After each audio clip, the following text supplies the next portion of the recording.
Hello बच्चों, सभी को जय मां सरस्वती। तो बहुत सारे बच्चों ने एम्स बीएससी नर्सिंग का फॉर्म फिल किया था और सभी बच्चे एग्ज़ाम देने के लिए भी गए थे और मुझे उम्मीद है कि बहुत सारे बच्चों का अच्छा नंबर भी आएगा और बहुत सारे बच्चों का अच्छा एग्ज़ाम भी गया हुआ है।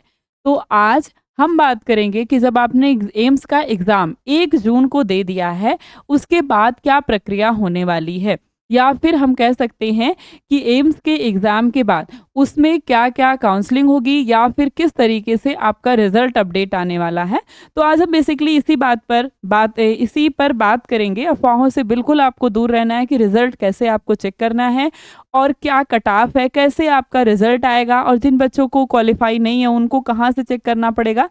तो पूरी तरीके से आज की क्लास में हम, या फिर आप काउंसलिंग में जाते हैं तो कौन से डॉक्यूमेंट की ज़रूरत है, सब कुछ आज की ही क्लास में हम लोग जान लेंगे। तो एम्स 2025 के फॉर्म के बाद की बात हम करते हैं कि क्या होगा।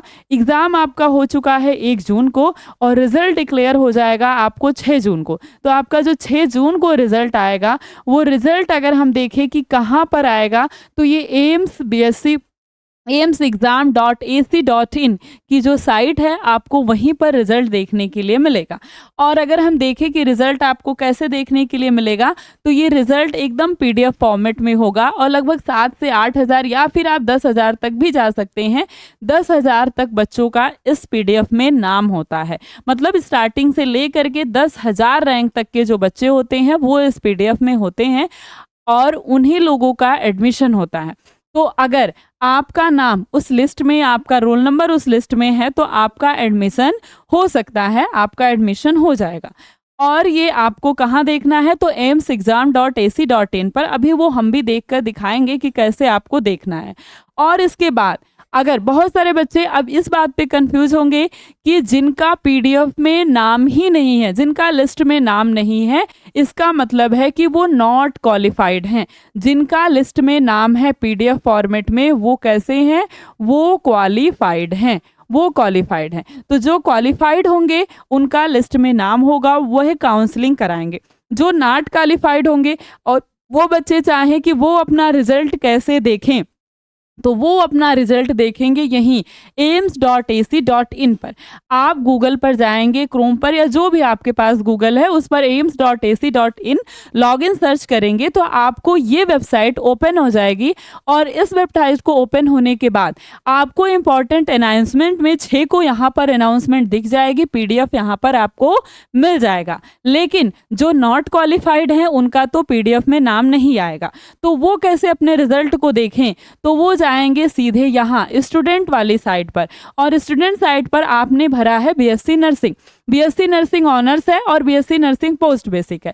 तो आप जाएंगे बीएससी नर्सिंग वाले ऑप्शन पर। बीएससी नर्सिंग के ऑप्शन पर आप गए तो आपको यहाँ मिल गया रजिस्ट्रेशन और लॉगिन, आपको यहाँ साइड में दिखाई देगा। तो आप लॉगिन पर क्लिक करेंगे क्योंकि रजिस्ट्रेशन तो आपका हो गया, आपको लॉगिन करना है। और लॉगिन करने के बाद आपका वही enrolment number, date of birth और एग्जामिनेशन आपका दिया ही हुआ है। इंटर कैप्चा करके जब आप सबमिट करेंगे तो आपका पूरा डाटा जो है एम्स का वो ओपन हो जाएगा और वहाँ पर आपको आपका रिजल्ट भी दिख जाएगा। तो अगर आप नॉट क्वालिफाइड भी हैं तो यहाँ से आप अपना रिजल्ट चेक करते हैं। और दूसरी बात है कि इम्पॉर्टेंट अनाउंसमेंट जो है वो आपकी कहाँ पर आने वाली है, तो वो अनाउंसमेंट पर यहाँ आएगी। जैसे ही आपका रिजल्ट आ जाएगा पीडीएफ आपको इधर यहाँ पर मिल जाएगा। और इसके बाद अगर हम बात करें कि सर्टिफिकेट की कौन कौन सी ज़रूरत होगी काउंसलिंग के टाइम में, तो काउंसलिंग के टाइम में जो ये ईडब्ल्यूएस और जो ओबीसी सर्टिफिकेट है वो कब तक की चाहिए, तो वो चाहिए आपको 1/4/2025 से 15/5/2025 तक का।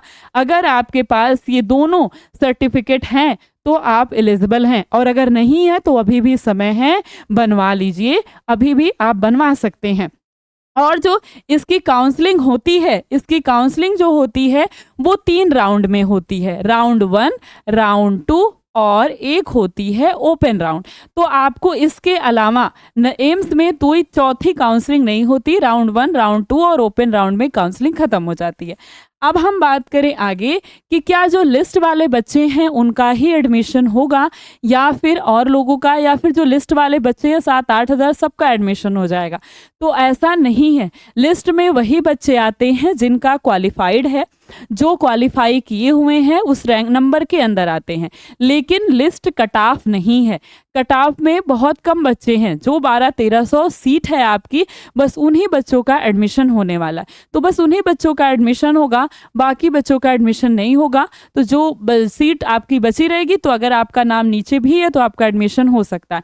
तो कट ऑफ अलग होती है और लिस्ट में बच्चों का जो नाम है वो अलग है, क्योंकि लिस्ट जो है वो क्वालिफाई किए हुए बच्चों की है। जैसे मान लीजिए उन्होंने रख लिया कि हाँ 90 नंबर है, मैं मार्जिन मानती हूँ तो इतने पे क्वालिफाई, तो जितने लोगों का नंबर होगा उनका क्वालिफाई हो जाएगा 90 से ऊपर। लेकिन जब कट ऑफ जाती है, तो अगर स्टार्टिंग से ही बहुत सारे बच्चों ने एडमिशन ले लिया, तो मान लीजिए 1500 सीट है तो स्टार्टिंग से 1500 बच्चे एडमिशन ले लेंगे, तो नीचे के उसके बाद के बच्चे सभी नहीं एडमिशन ले पाएंगे। लेकिन अगर बीच के 500 बच्चे ने छोड़ दिया, तो नीचे जिसकी 2000 भी नंबर है, जिसका 3000 भी है, वो भी एडमिशन ले लेगा। तो ये प्रक्रिया होती है। कट ऑफ जो होता है वो कट ऑफ के हिसाब से राउंड 1, राउंड 2 इसीलिए काउंसलिंग कराई जाती है, ताकि अगर फर्स्ट राउंड में कोई बच्चा छोड़ देता है तो सेकेंड राउंड में आने वाला बच्चा उसकी सीट को कवर कर लेगा। सेकेंड में जो छोड़ देगा, उसकी ओपन राउंड जब होती है तो उसमें सभी बच्चों को बुला लेते हैं, जो भी फीस देगा, जो भी अपना कवर करेगा, सब लोग जो एडमिशन लेगा वो कवर हो जाएगा। तो इस तरीके से आपकी एम्स में काउंसलिंग होती है, बिल्कुल यही प्रक्रिया है। तो आपका अगर कट ऑफ में नाम है तो बहुत अच्छा है, अच्छी बात है, हो सकता है आपका एडमिशन हो सकता है, अच्छा है, हो ही जाएगा। लेकिन अगर कट ऑफ में नाम नहीं है तो फिर उसके लिए आपको अलग से ट्राई करना है, ठीक है। तो चलिए